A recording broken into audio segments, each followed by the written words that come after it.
Alrighty, my name is Jaden. I'm Eli. I'm Jason. I'm Nicole. I'm Caden. And we are the Yahuwah and the Torah channel. Jade, take us home. And we are going over the laws of Messiah Yahushua. We are going to learn what he tells us to do, how he tells us to keep the Torah, and what we need to follow. You almost said letters of Paul. I did. Huh?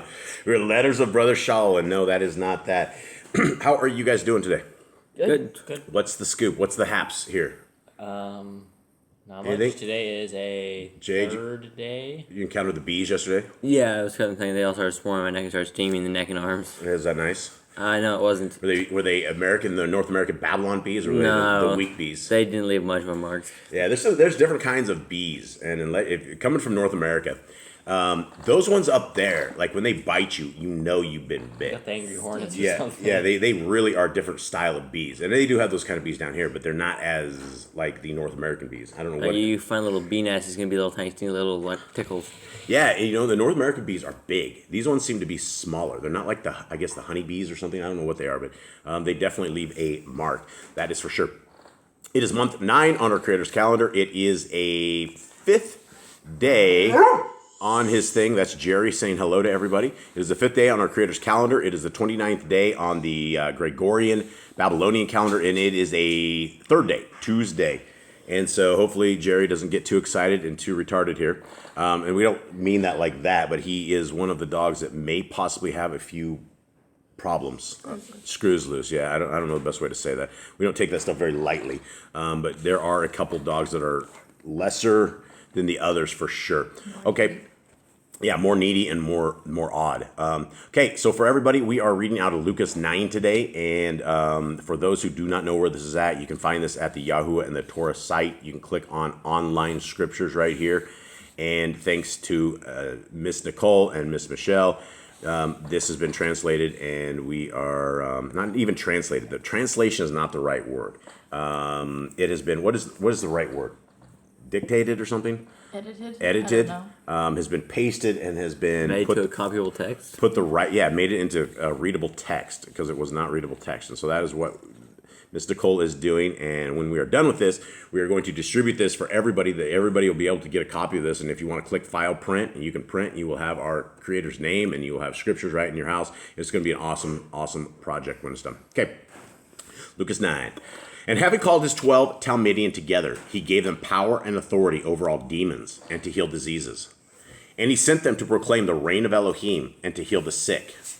And he said to them, take not for the journey neither staffs, nor bag, nor bread, nor silver, neither have 2 undergarments.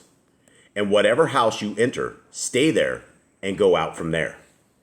And as for those who do not receive you, when you go out of that city, shake off the dust from your feet as a witness against them. Okay, so this is essentially, this is how to deal with rejection, I guess, is how to deal with this. Because the people that the Messiah told, this is for the apostles back in that time. And so they were supposed to go off, and they were supposed to go into these villages, and they were supposed to teach those who are willing to be taught. And then if people do not want to hear that, basically you shake the dust off your feet as a witness against them. Any thoughts on that? I think that's a good way to deal with it, right? It's like it's a sign of the people that these people are cursed now. They do not want to take the word. They are going to be worse than Sodom and Gomorrah. Yeah. Okay, 6. And going out, they went through the villages, bringing the good news and healing everywhere. And Herodes, the district ruler, heard all that was done by him, and was perplexed, because it was said by some that Yochanan had been raised from the dead, and by some that Eliyahu had appeared, and by others that one of the old Nebian has risen up. And Herodes said, Yochanan I have beheaded, but who is this of whom I hear such? And he was seeking to see him. And the emissaries, when they had returned, related to him all that they had done. And he took them, and they withdrew by themselves to a city called Bet Zaida. And when the crowds knew it, they followed him. And having received him, he was speaking to them about the reign of Elohim, and healed those who had need of healing. Okay, Messiah Yahushua's doctrine is what exactly? Because right here, it's talking about, everything he's talking about, he was speaking to them about the reign of Elohim. He was talking about that Yah is on his way, or that the kingdom is on its way. what kind of doctrine is this? What do we make of Messiah Yahushua's speak? We see that he is talking of things that have already been spoken of. We see that he's talking of the prophets, that he talks of the Torah. He repeats these things, but only in different ways. And if you are studied in the Torah, if you are studying the prophets, you understand that he's just repeating these things. Right. Yeah. And like I've said before, I know it's really hard to actually increase as I decrease because there is literally a pile of dogs down by our feet. But I did listen to this yesterday, and mine has to go down, and your guys' has to go up, which is hard to hear. So my apologies, everybody. We don't have an equalizer, and we don't have a production crew. We don't have any of that. So hopefully you don't have to turn it up and down because my voice it's loud, and I don't mean it to be loud. I could be quieter, but I'll not to. Okay, here we go. And as the day began to decline, the 12 came to and said to him, "Send the crowd away, that going into the surrounding villages and country, they might lodge and get food, because here we are in a lonely place." But he said to them, "You give them to eat." And they said, "We have no more than 5 loaves and 2 fish, unless we go and buy food for all these people." For there were about 5,000 men. And he said to his Talmudian, "Make them sit down in groups of 50. I find the groups of 50 very amazing because we have Jubilees. We also had that Yah brought the children of Yashrael out of Egypt in 50s and 100s, and just like a military fashion. So Messiah was feeding them in a military fashion. 15. And they did so and made them all sit down. And taking the 5 loaves and the 2 fish, having looked up to the Shamayim, he broke them and gave them to the Talmudian to put before the crowd. So they all ate and were satisfied, and 12 baskets of the broken pieces were picked up by them. And it came to be, as he was alone praying, the Talmudian were with him, and he asked them, saying, "Who do the crowds say that I am?" And they answering said, "Yochanan the Immerser," but others, "Eliyahu," and others say that one of the old Nebian has risen up. And he said to them, "And you, who do you say I am?" And Kepha, answering back, said, "Hamashiach of Yahuwah." So what is Hamashiach, boys? It means the Savior. Yeah, so the Christ, right? The Christ, the Savior. And it says the Hamashiach of Yahuwah. So the saving grace, the saving one of Yah. 21. And strictly warning them, he commanded them to say this to no one, saying, "The bin of Adam has to suffer much, and to be rejected by the elders, and the chief Kohanim, and scribes, and to be killed, and to be raised the 3rd day." And he said to them all, "If anyone wants to come after me, let him deny himself, and take up his stake daily, and follow me." Okay? Why doesn't it say cross here, guys? Because they didn't die on crosses like we've been told. They died on something different. It was more in the shape of a T than a cross. I think it was actually literally like a stake, and then the cross beam.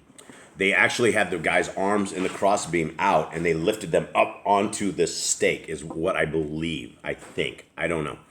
That's what Dr. Stephen Pigeon said, but if we take anything he says like his translation, then it's probably wrong. Okay. 24. For whoever wants to save his life shall lose it, but whoever loses his life for my sake shall save it. For what is a man profited if he gains all the world and is himself destroyed or lost? Good question, boys. We've talked about this before. What is it, guys? If you can gain the entire world and you've lost your soul, what is it? How can you justify losing your soul to gain this whole world? You can, unless you're willing to go to hell, right? Unless you're willing to, like the Satanists, they sell their soul for this world. They're rich, famous, they have many mansions, they have many cars, they have anything they want, but they don't have their soul. Yeah. They're on their way to hell, and you can see that, right? They said they sold their soul to Satan. Everything they say is from Satan. Their music, what they say, you put it backwards, anything they have is from Satan. And it shows everything they do is satanic. Yeah. And I mean, I would like to, take this over to the people, the Bible sellers, right? The people that are selling Bibles. For what is a man profited if he gains all the world and is himself destroyed or lost? It doesn't matter if you're putting out the word of Yah and you're doing it with evil intent and you're selling it. People have done that all their lives. I mean, they used to have, there's a bad rap. The people in the States you don't want to ever come to your house are vacuum salesmen, Amway salesmen, and Bible salesmen, right? And they come and they will sit there at your door and they will harass you and they try to get it. And there's many housewives that have fallen victim to the trades of the guys coming to their doors and selling it to them. Their man comes home at 5 o'clock and they have a new vacuum, or they have a whole bunch of stuff. There used to be a vacuum. Remember the Rainbow? Was it called Rainbow? There's Rainbow and Kirby. Rainbow and Kirby. And they used to send these vacuum sales guys to your doors all the time, the Kirby sales guys, and you couldn't shake the Kirby sales guys. They were as bad as the Jehovah's Witnesses, maybe even worse. But many people have ended up with vacuums when they were at work, and their wives just couldn't put down the vacuum salesman came and got them all. Okay, and they were really expensive vacuums too, by the way. Okay, 26. For whoever is ashamed of me and my words, of him the bin of Adam shall be ashamed when he comes in his esteem, and in his fathers, and of the Kadesh messengers. Okay, that's going to be a very scary moment in our life. If we are sitting there and our Messiah is ashamed of us. Can you imagine that? There's nobody, you're going to be standing there naked before your Creator in judgment. And if Messiah Yahushua is ashamed of you during judgment, imagine the guilt you're going to have. Why would Messiah Yahushua be ashamed? Why would he be ashamed? Because you were ashamed of him. Because Yeah. He's like, you said you were one of me, but when the time came, you fell to the world. You did what Peter did, right? You denied him. And you don't defend, or you don't defend him against the people. I mean, if you just look at a basic video on YouTube anywhere, there's people that are, I guess it's a godless world we're into. People are just saying very evil things all over. Wickedness has abound. Really, there is not much compassion. There's not much love anywhere out there. And this is what the entire point of all of this is. And if we are too cowardly to stand for our Messiah, who was not too cowardly to die for us, then he's going to be ashamed of us. And we have to stand our ground. It doesn't matter what the world thinks. It doesn't matter if people laugh at us, or it doesn't matter if they scoff at us. I mean, we have 8 years of YouTube people scoffing at us. At a certain point, you don't care anymore, and you kind of scoff back at them like, ah ha ha, oh, you're laughing at me, ha ha, great. And it just doesn't matter anymore, and it shouldn't, because our Creator has told us we need to stand for His Son, and the Son says we need to stand for the Creator. Okay, 27. But truly I say to you, there are some standing here who shall not taste death at all till they see the reign of Elohim. And for those who are new here, we've gone over this before. The only thing I can possibly think of right here is that everybody who was standing there got to see Messiah Yahushua raised. And so basically that is the reign of Elohim. The reign of Elohim is when our King gave his ultimate sacrifice, and he became that blood-bought, blood-born redeeming sacrifice for us. And so when they saw Messiah Yahushua rise, then they did see the reign of Elohim begin on earth. And that's our King right before their eyes. 28. And it came to be about 8 days after these words, taking with him Kepha and Yochanan and Jacob, he went up to the mountain to pray. And it came to be, as he prayed, the appearance of his face changed, and his garment radiant white. And see, 2 men were talking with him, who were Moshe and Eliyahu, who, having appeared in esteem, spoke of his death, which he was about to complete at Jerusalem. But Kepha and those with him were heavy with sleep, and having awakened, they saw his esteem and the 2 men standing with him. Okay, this is something we've never heard before right here, this particular verse. They're asleep? Asleep again. Sleepy. Yeah, so they were sleepy. And so who knows how long Messiah Yahushua was hanging out with Moshe and Eliyahu. Do you think Yah puts them to sleep, or do you think they just fall asleep because they're tired? I don't know. I think I fall asleep all the time. I don't know if Yah's putting me to sleep or I'm just too old. At a certain level, sleep is good. As youth, I know that doesn't mean a lot to you guys, but as we get older and older and older, sleep is an amazing thing. So, I don't know. I have no answer for that. Okay, 33. And it came to be, as they were parting from him, Kepha and Yahushua. Kepha said to Yahushua, Adonai, it is good for us to be here, and let us make 3 booths, one for you, one for Moshe, and one for Eliyahu, not knowing what he said. Okay, for those who have never heard this, why are they making booths right here, Kate? Because it is Sukkot, because it is the time of Sukkot. This was supposed to sleep intense for remembrance and for also a practice for return to Israel. These guys were in the feast and are like, let us make booths for you 3. Yeah, and all of a sudden they had 2 of their forefathers, guys that were just some amazing sight. Some of the greatest of them. Yeah, the greatest of the great came down and hanging out with the king And these guys didn't know. And I mean, for sure, I mean, it's during Sukkot. These guys came back for Sukkot. Let's get them booths. Very good thinking. Okay. And as he was saying this, a cloud came and overshadowed them, and they were afraid as they entered the cloud. And a voice came out of the cloud saying, "This is my Ben, the beloved. Hear him." And when the voice had spoken, Yahushua was found alone, and they were silent, and reported to no one in those days any of what they had seen.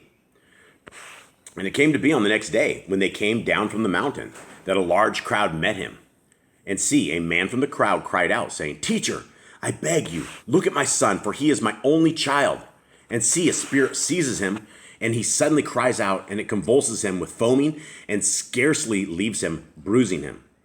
Okay, we've talked about this before. We've talked about this exact thing before in the previous chapters or previous books. We've discussed it, but I think people need to understand that demons are able to hurt you, right? They are able to hurt you, cause chaos on you. They are able to confuse your mind, conflict you.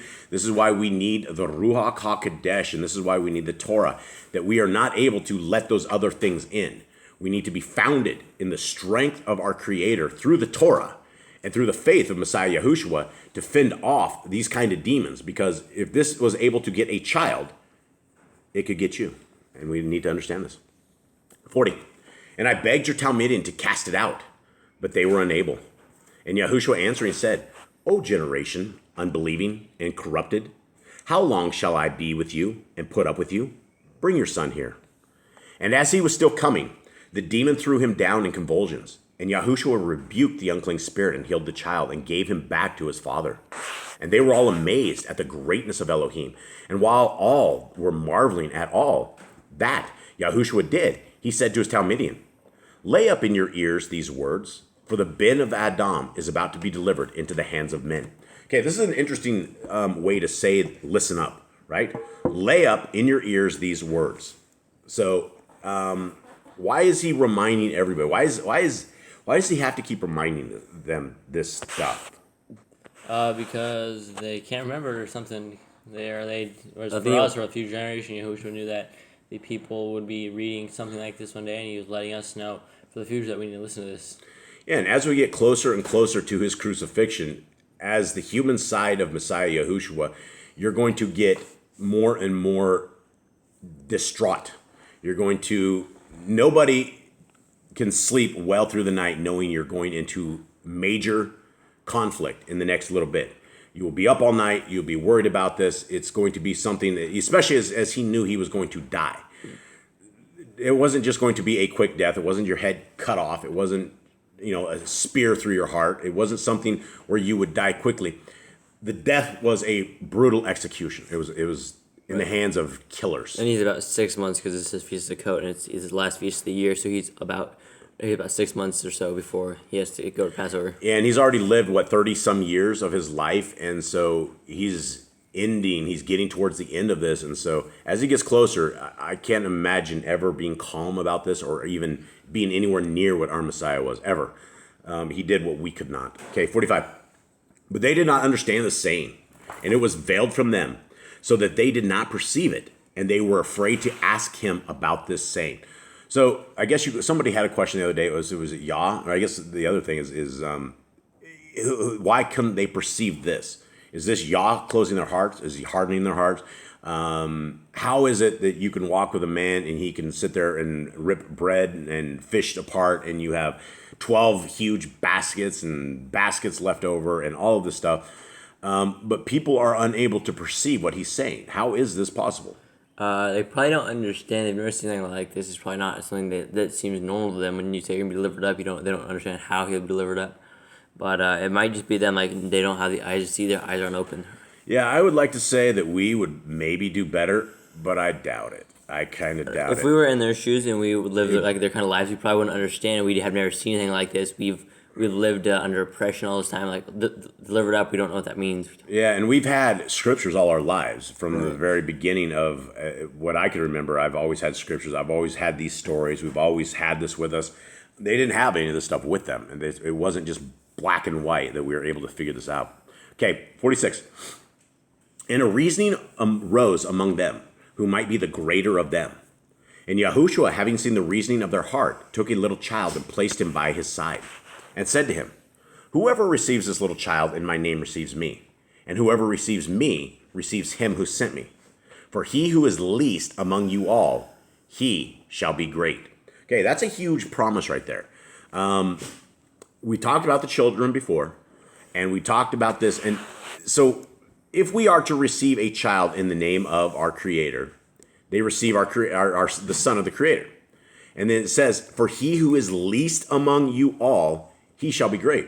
And that should be extremely comforting for a tremendous amount of all of you guys out there. I know a tremendous amount of people out there. I didn't know that people lived in third world countries and do the kind of stuff kind of like we do. And even though we're in a third world country, we have met some dear family that is in South Africa, and they cook outside. They cook on things, and people, we tend to forget the goodness that we have being in what they call a first world country. And I don't even buy that whole first world country, third world country stuff. If you look at parts of North America, it literally looks far worse than any part of a third world country I've ever seen. I'm sure there's worse, but those who are last, those who are least, those who are broken, those who do not have a lot, that's the majority of the people who keep the Torah. We don't have a lot compared to the people of this world who keeps cashing in more and more stuff, and they just, this is their life, right? Their greatest life now. So for those who are broke, those who are defeated, those who do not have anything, the promise Messiah Yahushua says is that if you're least among you all, you will be great. And so the kingdom to come is the world where that promise will be made. So keep holding on, everyone.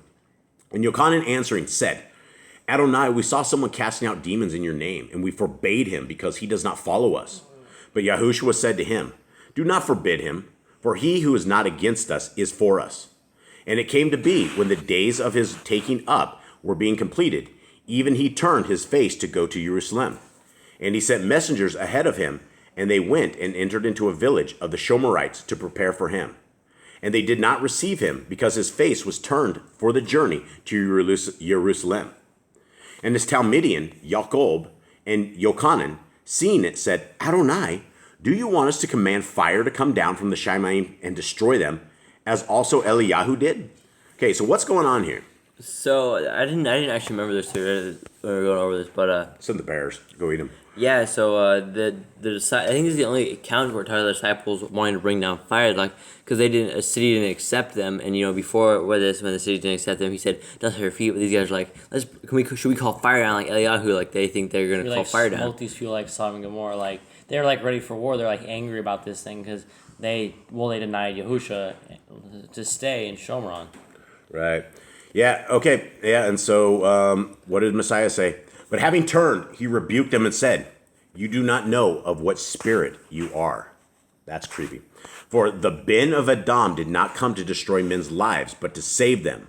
And they went on to another village. What is he talking about here? You do not know what spirit you are.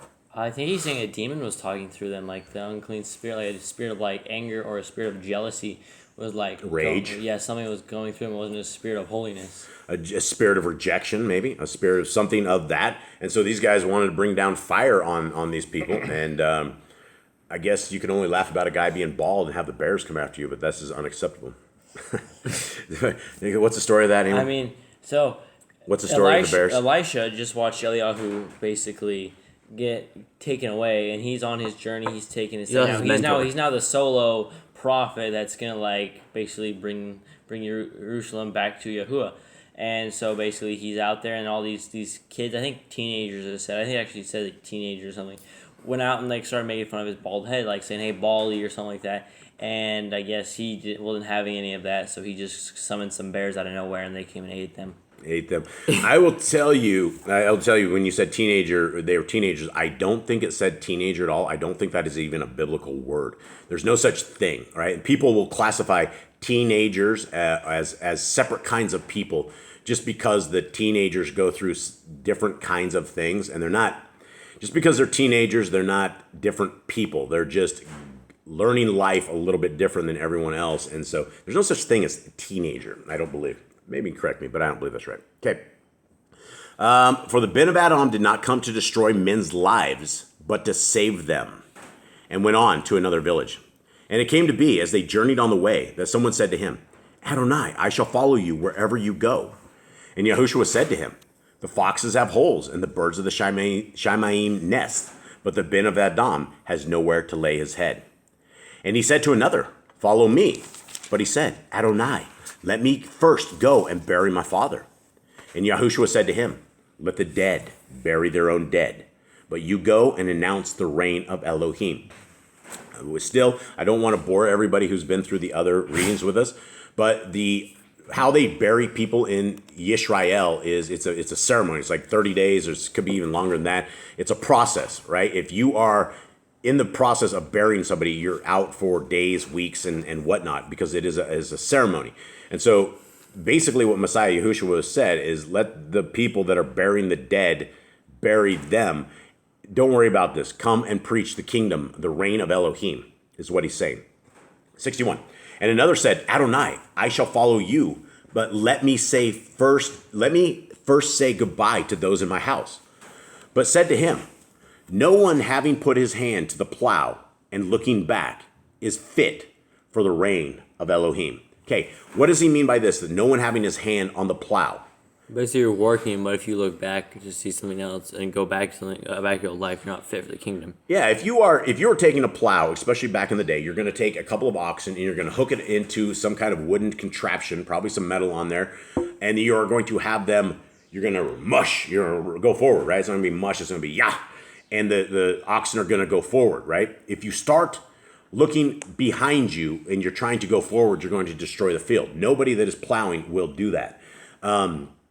That having said, as a farmer, when I was farming with my father back in the days, you do have to look behind you, because you have to see if your rows are actually straight. You go straight, but you do glance back to make sure that you're not snaking all the way back and that your rows are crazy, that you have nice straight rows. And so you would look back to that field. But this is new day tractors. Right. This is new day stuff. We're talking like if you have a bunch of oxen and you're mushing them, you're probably not going to be too concerned about what's going on behind you, because you got to deal with the oxen before you and any kind of issues that you have driving that plow. All right. So there are a few things about this chapter. One, where it talks about he doesn't have anywhere to lay his head. I'm thinking that's something to do with Sukkot.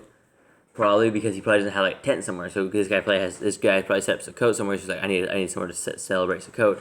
Right. And also it could possibly be that maybe he just doesn't have anywhere to go. Yeah, and it could be this isn't his house, for real. Right, he's probably in another town or another city, and he probably doesn't have any relatives there or something, so he's like, nowhere to stay. And it's a little different, right? His dad is not, we weren't raised by his dad per se, like he was raised by his dad. So we don't have, he's away from his home, right? Even here on earth, even with his mother in where they were, he was still a foreigner, right? You might have a temporary dwelling, you might have a house on this land, but none of us have places for our heads. This is not our lands. We are looking for the new kingdom. We are looking for Mount Zion. Okay, is what we're looking for. So there's possible commands here that we didn't go over. Okay. In 60, where he says, "Let Deborah and go announce the reign of Elohim." Is that a command? So this is a situational thing. And I think it was simply because this guy was trying to bury the dead. And Messiah Yahushua was trying to get the point across that the dude's dead, right? He's dead. He dead. You don't need to go into the ceremony. If you really are seeking the kingdom, our creator is the Elohim of the living and not the dead. So I don't know. Anyone? I don't think that's a command, because I think this is one of his guys that was like, hey, I need to go bury my father, then I'll come hang out with you. If you took this as a command, you just leave the dead on the ground or something, and we're actually supposed to bury the dead. Okay, in 3 through 5. Yep. 3 through 5? Yeah. Okay. Cool. And he said to them, take not for the journey neither staves, nor bag, nor bread, nor silver, neither have 2 undergarments, and whatever house you enter, stay there, and go out from there. And as for those who do not receive you, when you go out to that city, shake off the dust from your feet as a witness to them, against them. I still think that was situational to them. Because we have another command later where he says, remember, I told you not to take anything for your journey, but this time you need to take your sword. If you don't have a sword, sell your cloak and buy one. I think this is situational on this, but this is very, very good. You're actually doing this, because I kind of lost track on this. Do you have anything else on this, Joe? I didn't see any other commands. What about the one where about you receive a child?